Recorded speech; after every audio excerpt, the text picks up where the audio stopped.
মঞ্চের শূন্যস্থান পূরণ করার জন্য আয়োজিত আজকে এই আলোচনা সভা ও সম্মেলনের প্রধান অতিথি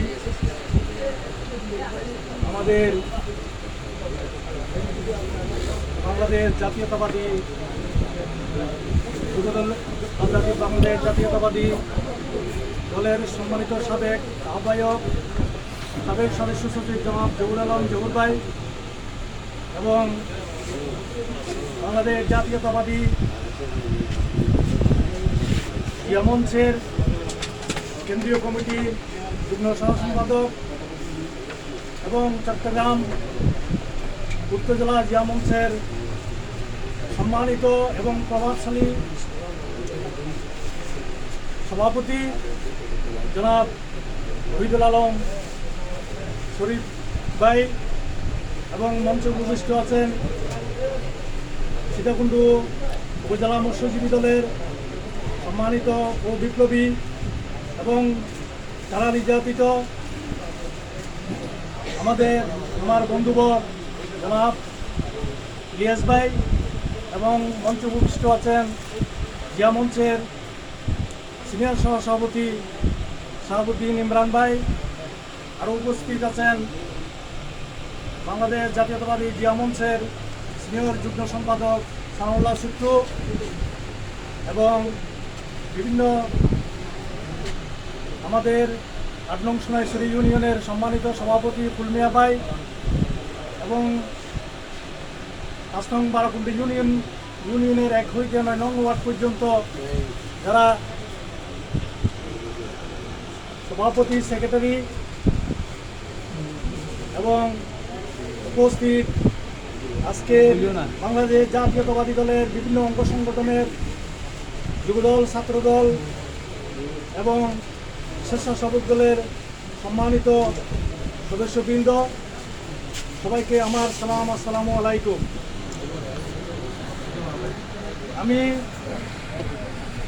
প্রথমে মহান আল্লাহ রাব্বুল আলামিনের কাছে দোয়া কামনা করছি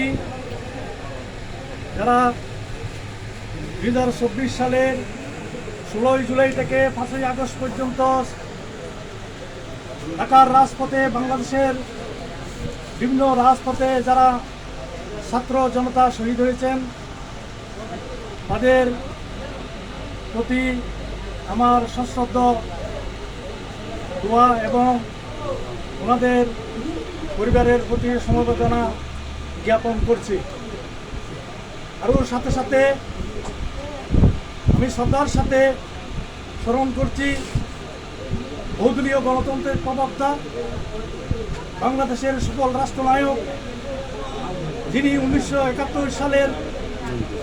বাংলাদেশের বীর রণাঙ্গনে বাংলাদেশের সেক্টর কমান্ডার হিসাবে বাংলাদেশের স্বাধীনতা ঘোষণা করেছিলেন। সেই স্বাধীনতার মহানায়ক শহীদ প্রেসিডেন্ট জিয়াউর রহমানকে এবং তার সাথে সাথে শ্রদ্ধা করছি আমার ৫ নং বারাকুণ্ডি ইউনিয়নের আমাদের শ্রদ্ধেয় এবং স্নেহের আমাদের নবনির্বাচিত ৫ নং বারাকুণ্ডি ইউনিয়নের জাতীয়বাদী জিয়া মঞ্চের সংগ্রামী সাধারণ সম্পাদক জনাব মরহুম জসিমউদ্দিন ভাইকে আমি আমার ভারাক্রান্ত হৃদয়ে ওনার যেই অ্যাক্টিভিটিস এই জাতীয়তাবাদী জিয়া মঞ্চের প্রতি ওনার যে একটা আনুগত্য স্বীকার করেছিলেন, সব সময় রাজপথের যেই দুঃসময়ে একটি কর্মী পাওয়া যাইত না, সেই সময়ে তিনি আমাদের এই জিয়া মঞ্চের হাল ধরেছিলেন। ওনার যে অ্যাক্টিভিটিস পুরো সীতাকুণ্ডতে বিচরণ ছিল তথা আমাদের বিভাগীয় বিভিন্ন প্রোগ্রামের সহ উনি ওনার কৃতিত্ব আমাদের সাথে কাঁধে কাঁধ মিলিয়ে আন্দোলন সংগ্রামে ঝাঁপিয়ে পড়েছিলেন। তাই আমি আমার সংগ্রামী বন্ধুবর্গকে এটাই একটা শিক্ষণীয় বিষয় নিয়ে আজকে আলোচনার মাধ্যমে ওনাকে আমাকে সব সময় স্মরণ করতে হবে। তাই আজকে আমাদের মূল যেই প্রতিপাদ্য সেটা হচ্ছে বহুদলীয় গণতন্ত্রের প্রবক্তা শহীদ প্রেসিডেন্ট জিয়াউর রহমান যেই 19 দফা কর্মসূচি দিয়েছিলেন, তার মধ্যে আমি 3টি উল্লেখযোগ্য কর্মসূচির কথা বলবো। সেটা হচ্ছে পূর্ণ গণতন্ত্র প্রতিষ্ঠা করেছিলেন এক, দ্বিতীয় হচ্ছে একটি স্বনির্ভর বাংলাদেশ গড়ার লক্ষ্য ছিল, 3 উনি একটি যুগোপযোগী একটা শিক্ষা ব্যবস্থা নিরক্ষরকে শিক্ষা করার জন্য উনি কর্মসূচি হাতে নিয়েছিলেন। আমাদের দুর্ভাগ্য, আমি যখন 1979 সালে কুমিরা রেসিডেন্সিয়াল হাই স্কুলের ছাত্র ছিলাম 6ষ্ঠ শ্রেণীতে, তখন ওনার সাথে আমার একান্ত ওনার সাথে মিলিত হওয়ার একটা সুযোগ ছিল, যেহেতু আমি কুমিরা স্কুলের স্কাউট দলের 3য় নম্বর সদস্য ছিলাম। ওনার যে আবেগ, ওনার যে আচরণ, ওনার যে শতাবলী কথা, ওনার যে ভাবধারা, ওনাকে উদ্বুদ্ধ হয়ে আমি ওনার কৃতিত্বে আজকে শহীদ প্রেসিডেন্ট জিয়াউর রহমানের দলে আমি সংগঠিত হয়েছি। এরই ধারাবাহিকতায় 1981 সালের কতিপয় কিছু বিপদগামী সৈনিকের কারণে দেশি এবং আন্তর্জাতিক ষড়যন্ত্রের মাধ্যমে ওনাকে চট্টগ্রাম সার্কিট হাউসে শহীদ করেছিলেন। আমাদের আরেকটি দুর্ভাগ্য, উনি যখন শহীদ হয়েছিলেন, এই স্বৈর শাসক খুনি হাসিনা থেকে আরও বেশি খুনি ছিলেন এই এরশাদ আমাদের প্রাণপ্রিয় নেতা শহীদ জিয়াকে ষড়যন্ত্রের মাধ্যমে ওনাকে